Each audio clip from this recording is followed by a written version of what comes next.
Railway recruitment board RRBയുടെ group ഡിയുടെ പുതിയ announcement ആണ് ഇപ്പോൾ വന്നിരിക്കുന്നത്. റെയിൽവേ ഗ്രൂപ്പ് ഡിയുടെ അനൗൺസ്മെൻറ്റ് ജനുവരി 23 മുതലാണ് വരാനിരിക്കുന്നത്. 23 മുതലാണ് നിങ്ങൾക്ക് ആപ്ലിക്കേഷൻ അയക്കാൻ വെബ്സൈറ്റിൽ വരിക. ഈ വർഷം 18 വയസ്സ് മുതൽ 36 വയസ്സ് വരെയാണ് ഈ വയസ്സ് വരെയുള്ളവർക്ക് എക്സാം എഴുതാൻ വേണ്ടി കഴിയുന്നതായിരിക്കും. PSCക്ക് നമ്മൾ ഒക്കെ വിചാരിക്കും PSCക്ക് പഠിക്കും പോലെ പഠിച്ച RRBയുടെ എക്സാമൊക്കെ നമുക്ക് വിജയിക്കാൻ പറ്റും, നമുക്ക് ജോലി ലഭിക്കുമെന്നൊക്കെ നമ്മൾ വിചാരിക്കും. പക്ഷേ ഗ്രൂപ്പ് ഡി PSCക്ക് പഠിക്കും പോലെ പഠിച്ചിട്ട് കാര്യമില്ല. PSCയുടെ ചെറിയൊരു ഭാഗം മാത്രമേ ഈ ഇതിലെ സിലബസിൽ വരൂ. SSC സ്റ്റാഫ് സെലക്ഷൻ കമ്മീഷൻ എഴുതും പോലെ തന്നെ നിങ്ങൾ ഇത് പഠിക്കണം. മിനിമം 10ാം ക്ലാസ് യോഗ്യതയാണ് ഉള്ളത്. മിനിമം 10ാം ക്ലാസ് യോഗ്യതയോ അല്ലെങ്കിൽ ITI NCVT സർട്ടിഫിക്കറ്റ് ഉള്ളവർക്കോ ഇതിന് ആപ്ലിക്കേഷൻ അയക്കാൻ വേണ്ടി സാധിക്കുന്നതായിരിക്കും. മിനിമം 10ാം ക്ലാസ്സാണ് യോഗ്യത. 32,000 ഒഴിവുകളാണ് ഇപ്പോൾ വിളിച്ചിരിക്കുന്നത്. പക്ഷേ അതിലധികം ഒഴിവുകളിലേക്ക് ഈ RRBയുടെ ജോലി ഒഴിവുകൾ ഉയരുന്നതായിരിക്കും. സോൺ വൈസ് സെലക്ഷൻ ആയിരിക്കും ഉണ്ടാവുക. അതുകൊണ്ട് തന്നെ ഒഴിവുകൾ പൂർണ്ണമായും വർദ്ധിക്കുന്നതായിരിക്കും. തീർച്ചയായും ഈ വീഡിയോ നിങ്ങൾ എല്ലാവരിലേക്കും എത്തിക്കണം. PSC അപേക്ഷിച്ച് കേരളത്തിൽ നിന്നും ഇത്ര നല്ല ജോലി ഒഴിവുകൾ ഉണ്ടായിട്ടും അപേക്ഷകർ കുറയുന്ന ഒരു പ്രശ്നം നമ്മൾ എല്ലാ വർഷവും കാണാറുണ്ട്. ഇതൊരു അവയർനെസ് ലഭിക്കാത്തത് കൊണ്ടാണ്. അപ്പോൾ ഈ വീഡിയോ നിങ്ങളുടെ സുഹൃത്തുക്കളിലേക്കും അറിയാത്തവരിലേക്കും നിങ്ങൾ എത്തിച്ചു കൊടുക്കണം. ഈ railway group D RRB notification release ചെയ്ത ഡേറ്റ് എന്ന് പറയുന്നത് 28 ഡിസംബർ 2024 3 ജനുവരി 2025 എംപ്ലോയ്മെൻറ്റ് ന്യൂസ് പേപ്പറിലാണ് ഇത് ഇഷ്യൂ ചെയ്തിരിക്കുന്നത്.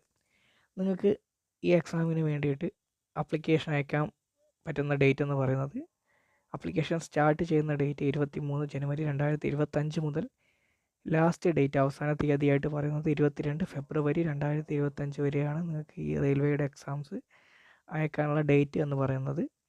നിങ്ങൾക്ക് ഓൺലൈനായിട്ട് ലാസ്റ്റ് ഫീസ് നിങ്ങൾക്ക് അടക്കാൻ കഴിയുന്നത് 22 ഫെബ്രുവരി 2025 വരെയാണ്. എക്സാമിൻ്റെ ഡേറ്റൊക്കെ പിന്നീട് അറിയിക്കുമെന്ന് പറഞ്ഞിട്ടുണ്ട്. അഡ്മിറ്റ് കാർഡ് എക്സാമിന് 5 ദിവസമോ 6 ദിവസമോ മുന്നേ ആയിരിക്കും നിങ്ങൾക്ക് കിട്ടുക. അതിൻ്റെ ആപ്ലിക്കേഷൻ ഫീസ് എന്ന് പറയുന്നത് ജനറൽ OBC EWS കാൻഡിഡേറ്റ്സിന് 500 രൂപയും SC/ST PH കാൻഡിഡേറ്റ്സിന് 250 രൂപയുമാണ് ആപ്ലിക്കേഷൻ ഫീസായിട്ട് പറയുന്നത്. ഈ ആപ്ലിക്കേഷൻ നിങ്ങൾക്ക് അയക്കാൻ വേണ്ടിയിട്ട് ഒരു ഫീസ് ഉണ്ട്. ആ ഫീസാണ് ഇപ്പോൾ പറയുന്നത്. ബാക്കിയുള്ള എല്ലാ കാറ്റഗറി ഫീമെയിൽസിനും, പെൺകുട്ടികൾക്ക്, വനിതകൾക്ക്, എല്ലാ കാറ്റഗറിയിലുള്ള വനിതകൾക്കും 250 രൂപ ആപ്ലിക്കേഷൻ ഫീസ് മാത്രം മതി എന്ന് കൂടി പറഞ്ഞിട്ടുണ്ട്. Fee refund after appearing in the stage 1 exam എന്ന് പറഞ്ഞിട്ടുണ്ട്. ഫീ റീഫണ്ടായിട്ട് ആഫ്റ്റർ അപ്പിയറിങ് ഇൻ സ്റ്റേജ് 1 ശേഷം നിങ്ങൾക്ക് റീഫണ്ടായിട്ട് ലഭിക്കുമെന്നും കൂടെ പറഞ്ഞിട്ടുണ്ട്. RRB ഗ്രൂപ്പ് ഡി നോട്ടിഫിക്കേഷൻ്റെ ഏജ് ലിമിറ്റ് എന്ന് പറയുന്നത് 18 വയസ്സ് മുതൽ 36 വയസ്സ് വരെയാണ് പറയുന്നത്.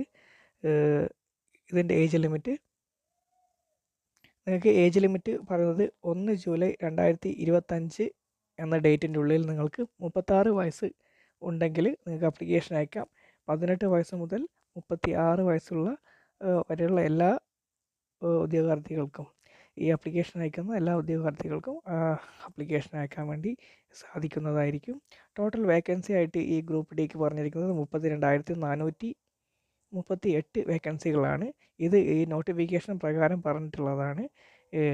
നിങ്ങൾക്ക് ഈ 30,000 എന്ന് പറയുന്ന വേക്കൻസി നിങ്ങൾക്ക് 60,000 വരെ ഇരട്ടിക്കാനുള്ളൊരു ചാൻസ് വളരെയധികമുണ്ട്. സാധാരണ ഇപ്പോൾ നോട്ടിഫിക്കേഷനിൽ പറയുന്നതിനെക്കാട്ടിയും കൂടുതൽ ഒഴിവുകൾ പിന്നീട് കൂട്ടി ഉണ്ടാകുന്നതായിരിക്കും എന്നുകൂടി നമുക്ക് ശ്രദ്ധിക്കാവുന്ന കാര്യമാണ്. അടുത്തത് വേക്കൻസി ഡീറ്റെയിൽസിലേക്ക് നമുക്ക് പോകാം. Pointsman B 5058 vacancy, assistant track machine 799 vacancy, assistant bridge 301 vacancy, track maintainer grade 4th 13,187 vacancy. Assistant PVA 247 vacancy. Assistant CNW 2,587 vacancy. Assistant TRD 1,381 vacancy. Assistant SNT 2,012 vacancy. Assistant loco shed diesel 420. അതിൽ തന്നെ electrical 950.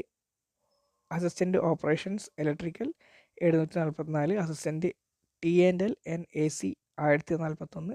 Assistant TL and AC workshop 624. Assistant workshop man 3077 തുടങ്ങി 32,438 വേക്കൻസികളാണ് ഇപ്പോൾ ക്ഷണിച്ചിരിക്കുന്നത്.